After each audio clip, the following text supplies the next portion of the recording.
अस्सलाम वालेकुम। ख़ातिन का काफ की आज हरूफ की बारी है। बिगनर्स के लिए बहुत आसान तरीके से हम काफ को लिखना सीख रहे हैं। वो किस तरह से कि हमें काफ के लिए 5 नुकात को पहले से ही डाल लेना है।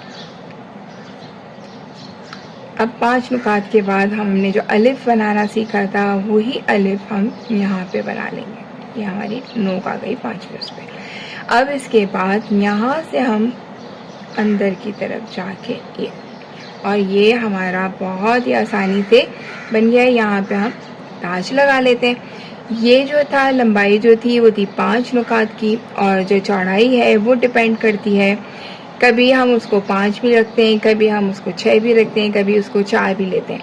ये डिपेंड करती है जब हम आयत की कंपोजिशन लिख रहे हैं तो उसके अंदर हम किस तरह से उसकी लंबाई को रख रहे हैं।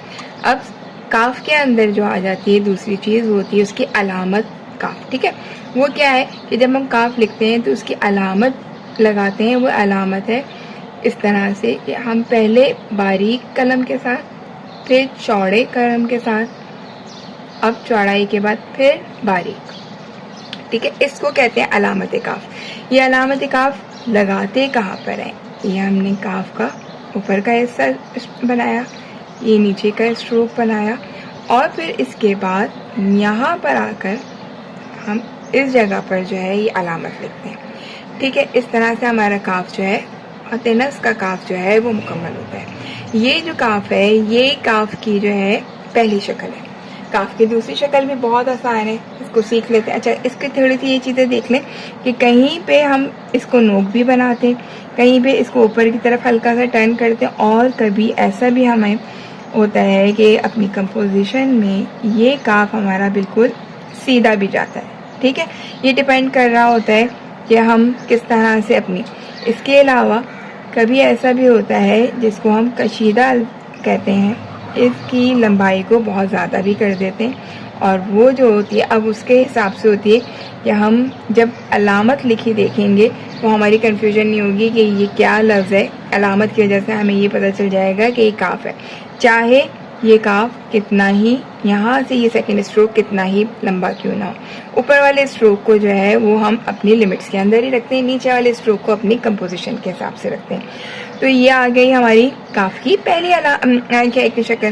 काफ की अब दूसरी शक्ल के लिए हम क्या करेंगे कि ऊपर से कलम को जो है चौड़ा हिस्सा रखेंगे, पूरा कलम रखेंगे। ठीक है, पूरे कलम, अच्छा बल्कि और आसान करते हैं, इसको हम 3 नुकात को पहले लगाते हैं। ठीक है, अब यहाँ पे इस कलम को हम 3 नुकात के अंदर अंदर हमें रखना है। ठीक, ये लग गया।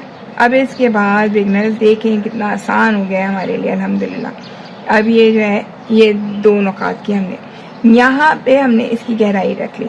यहाँ से जो हमने स्ट्रोक ख़त्म किया था, इसी स्ट्रोक को हल्का सा तिरछा करते हुए, बहुत ज़्यादा तिरछा, हल्का सा तिरछा करते हुए ऊपर की तरफ स्ट्रेट, यानी इसे नीचे ही नहीं जाना है, इसे स्ट्रेट जाना है।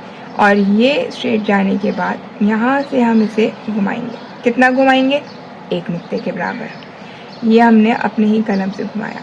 अब यहाँ पे जो कलम घुमाया है उसके बाद हम इसको नोक देंगे, और नोक देने के बाद बिल्कुल स्ट्रेट हमारा चलता जाएगा। और ये स्ट्रेट कहाँ तक चलेगा? जहाँ तक हमारे 2 नुकात पूरे न जाए। अब इसमें भी हमारी मर्जी है कि हम इसको ऊपर की तरफ कर रहे हैं या नीचे की तरफ। ये सारा फासला हमारा एक जैसा रहेगा। अब उसूल इसका क्या है कि जो ये जगह है 3 नुकात की, उससे डबल जगह जो है वो हमारी ये होनी चाहिए, यानी ये वाला हिस्से और इस हिस्से के अंदर बैलेंस इस तरह से आएगा कि ये हिस्सा 3 नुकात का है तो ये कम से कम 5 नुकात का होगा, 6 नुकात का होगा। ठीक, और ये वाला हिस्सा जो है वो हमारा 2 नुकात का आएगा। इन सबको क्या कहते हैं? मिज़ान कहते हैं।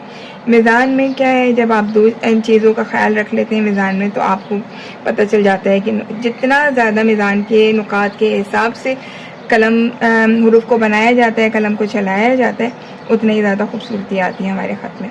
ये फिर मैं आपको बना के दिखाती हूँ एक दफ़ा। ये किया, यहीं से हमारा नीचे की तरफ गया। ठीक है, यहाँ से हमने टर्न लिया। अब ये नोक बनाते हुए नीचे का ये वाला हिस्सा जो है वो जो हिस्सा है उसमें हल्का सा झोल आ रहा है। इसके अंदर क्या है, 2 नुकात का डिफरेंस आ रहा है। ये 1 नुकात का है, यहाँ से जो गोलाई में लिया था वो और यहाँ से जो लिया था वो, इसमें और इसमें जो है वो 2 नुकात का फ़र्क आ रहा है। जब हम इन मीज़ान को जहन में रखते हुए अपनी कलम का इस्तेमाल करेंगे तो हमारा हुर्फ जो है ख़त नस्ख़ का बहुत आसानी से बन जाएगा। फिर उसके बाद अब इसके अंदर देखना ये है कि अगर हमने 3 नुकात से कम या 2 नुकात से कम का वो लिया तो हमारा जो है काफ का ऊपर का हिस्सा सही नहीं बनेगा। इसके अलावा करना ये है कि ये जो है ये जो सेकंड स्ट्रोक है, अच्छा इसके स्ट्रोक देख लें कितने, 1 2 और 3। ये सेकंड स्ट्रोक जो है वो अगर बिल्कुल स्ट्रेट हो जाएगा तो वो गलत होगा, ठीक है, इस चीज़ का ख्याल रखना है। ऊपर वाले के अंदर और इसमें जो है वो हल्का सा कर्व आता जाएगा और फिर उसके बाद ये जो है ये कोना नहीं बनेगा, ये कोना बनना गलत है, यहाँ से कोना बनेगा, ऊपर वाले हिस्से से कोना नहीं बनेगा। ये वाली जगह जो है कोने वाली नहीं होगी, बल्कि ऊपर वाले हिस्से को इसी तरह से घुमाते हुए लेकर आएंगे, नीचे वाले हिस्से में कोना बनेगा। तो ये 3-4 चीज़ें हैं जिसको अगर हम जहन में रखेंगे तो हमारा जो है हुरूफ बहुत अच्छे बन जाएंगे। एक और बना के दिखा देती हूँ।